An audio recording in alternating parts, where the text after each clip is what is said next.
Hey, it's Greg Brown. I hope you have your logbook out because it's time for Flying Carpet Podcast Flight number 5, Ode to Night Currency. Some of you know me from my long-running Flying Carpet Aviation Adventure column or from my popular aviation books. I was the 2000 National Flight Instructor of the Year, and I'm a former Barnes & Noble Arizona Author of the Month. I'll share more about my activities following today's episode. For those who don't remember, the Flying Carpet is a 4-place single-engine Cessna 182 light airplane.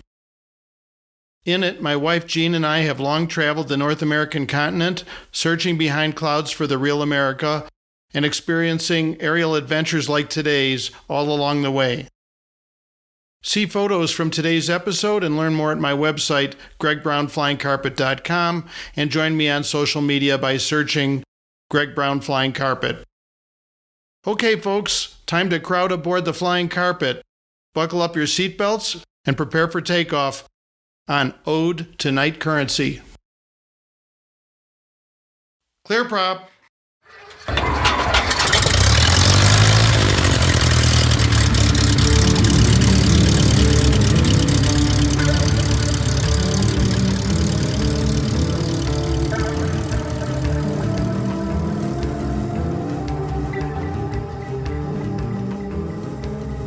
I taxi my noisy little capsule toward the runway, arm out the window, encased in a tiny dim cocoon of navigation lights and red beacon flashes.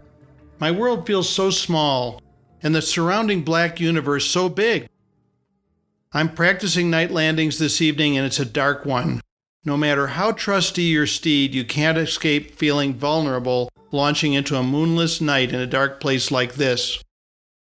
Tonight, as always, I attempt to motivate my decision-making based on facts, not emotion. Although I arrived at the airport nervous and will take off nervous, I've done my homework and the facts say I'll be fine. Night flying certainly presents additional risks, but it's exotic, and it's cool, and strangely tranquil once you're aloft. So I grit my teeth and go, knowing that I'll rise to the occasion, however challenging it may be.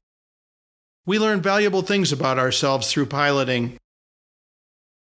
Before takeoff, I carefully scan the Flying Carpet's flight controls through the windows with my flashlight and perform an extra thorough engine run-up. On a dark night, it's extra important to identify any problems before takeoff. Then I squelch the butterflies, breathe deeply, and take the runway. Tonight, I plan to perform my landings without leaving the standard rectangular traffic pattern. I'll turn left 90 degrees onto crosswind leg after takeoff, perpendicular to the runway.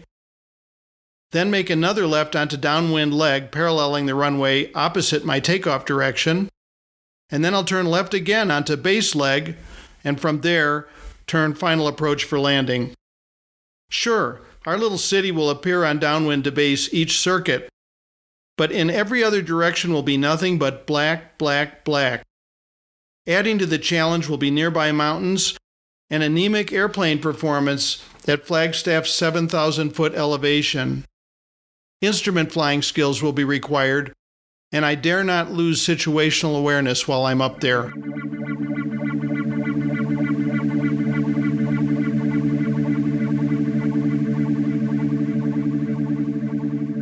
First circuit. Normally I time night currency flights when moonlight offers at least a glimpse of the hills and ridges below, but this month's opportunity was fogged out. So tonight, a bit more apprehensive than usual, I launch into utter darkness. It's warm this evening, meaning the air has thinned to the performance equivalent of nearly 9,000-foot density altitude. So the airplane sluggishly rolls and rolls and rolls down the runway as if it will never take off. Finally, but ever so slowly, the nose wheel rises and my Flying Carpet skitters aloft. I then accelerate just inches above the pavement in ground effect to climb speed. Hardly aloft, I clench my teeth and punch darkness beyond the runway. Beneath me threaten invisible 50-foot pines and rolling foothills, while just a few miles ahead lurks 1,000-foot-tall woody ridge. Agonizing moments after takeoff, my Flying Carpet finally reaches 500 feet, so I wheel slowly into a left climbing turn, steering a dogleg crosswind over the few car lights on Interstate 17 below. It's always desirable to climb over lights in hilly or mountainous areas so you know for sure where the ground is, plus the highway offers a landing place in a pinch. After what seems like forever, I finally level at pattern altitude on downwind and reduce power. Engine roughness.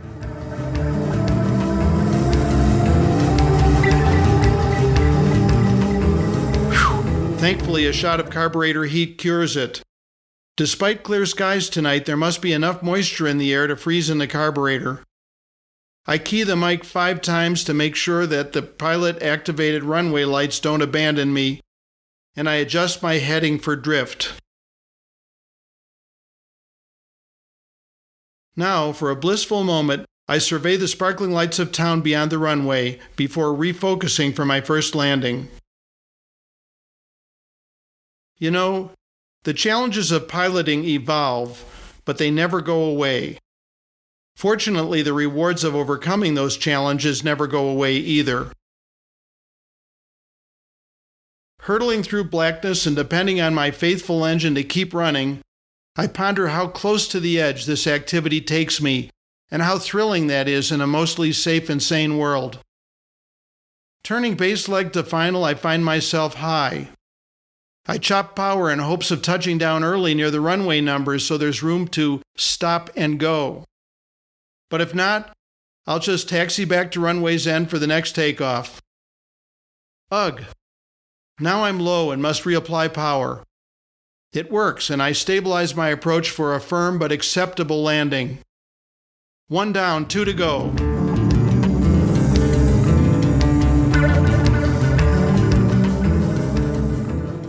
Second circuit. Takeoff feels ever so slightly less intimidating this time. After all, my flying carpet is purring like a kitten and I survived the first circuit, didn't I? The regs require 3-night takeoffs and landings every 90 days to carry passengers after dark, but that's hardly enough. Every time I head out to practice night landings, I think to myself, do I really need to do these? But then I'm immediately and decisively humbled the moment I take flight. Yet in the process, there's always great reward, recognizing in those first shaky turns around the pattern that I indeed needed the practice, and then comfort and pride in accomplishing my mission successfully. I suspect I'm pretty typical, sticking to daytime the first few years I had my license. Then, when planning a long trip one time, where night flying might be beneficial, I retained an instructor for serious recurrent night training. But like most of us, once I became comfortable flying by starlight, I was hooked. Occasionally you'll hear pilots say, "Why waste the effort and money to stay night current? I don't plan to fly at night." But night competence offers additional options when you need them for fun, safety, or utility. And the practice enhances daytime piloting too. That's why I keep night current all the time, even though applying those skills only occasionally. When I do need them, they're there. It also helps me gauge and maintain confidence in my airplane's night flying readiness. Enough daydreaming. It's time for my next landing. This time I accomplish a nice stabilized approach, but in the final moments, drop in the flare with a thump. Okay, I'm going to make the next one perfect. That determination and the focus required to accomplish it dispel any remaining apprehensions on this third takeoff.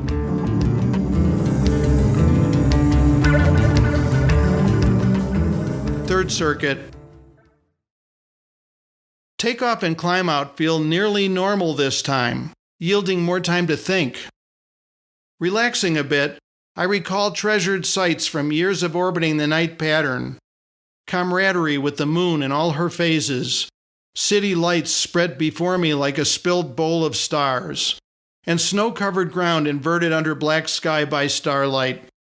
One time, circling the pattern in Mesa, Arizona, Gene and I noted a gigantic, spooky vertical apparition in the western sky. More about that in a future episode. There have been lessons, too. One sparkling winter night, I dug out the hangar following a snowstorm, extracted the airplane, and phoned for weather. "Looks like a nice night for it," said the briefer. Clear skies and southwesterly surface winds at 8 knots, right down the runway. Later in the briefing, however, when it came to forecast winds aloft, he mentioned 9,000-foot winds at 42 knots from the southwest. Huh? 50-mile-an-hour winds 2,000 feet above the ground? Just 1,000 feet above traffic pattern altitude? Surely that couldn't be right on such a tranquil evening. I just invested all that energy shoveling out the hangar and the wind seemed virtually calm. Just to be sure, I phoned the control tower requesting any turbulence or wind shear reports. None that I've heard, chuckled the controller as if I'd dialed a wrong number. It's beautiful out there. I didn't think to ask him if anyone else had been flying. He closed the tower for the night in the same transmission as giving me my initial takeoff clearance. If only he had stuck around a few moments for a pilot report. Whoa, the flying carpet yawed as her wheels left the ground, bucked like a wild horse as I struggled for altitude, and then rocketed through downwind leg under a monster tailwind. I must have drifted at least half a mile on base turn, then had to add power to compensate on final approach. Night landings at Flagstaff are challenging any time between the dearth of ground lights and anemic airplane performance at this high elevation. Now you add turbulence from that evening's powerful winds blowing over mountainous terrain, and I felt like I was bronc bustin'. Lesson learned. Even as surface winds calm after dark, winds aloft often intensify. No more flying on such evenings.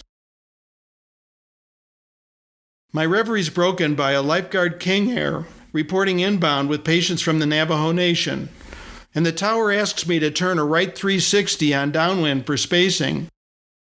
However, I've noted haze around my landing light, and combining that with the engine roughness earlier, even though there's a good temperature dew point spread, I'm concerned that fog or stratus clouds might be forming, and that a 360 here could be disorienting.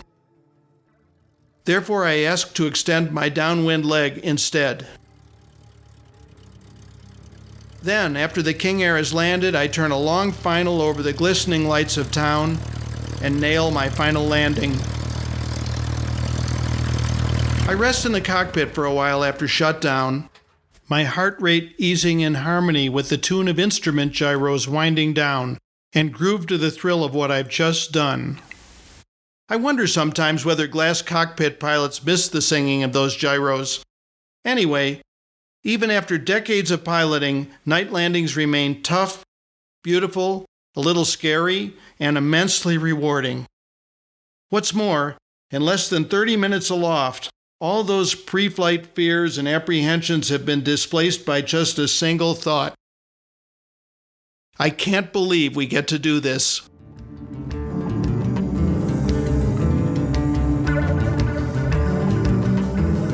I hope you've enjoyed today's Flying Carpet episode. You can find associated photos at my website, gregbrownflyingcarpet.com. Please join me for more flying carpet adventures in the future. If you enjoyed this podcast, I hope you'll check out my popular book, Flying Carpet, The Soul of an Airplane, filled with such stories. Says renowned author Stephen Kuntz in the foreword of the book, "If Greg Brown can't inspire you to join us in the sky, no one can."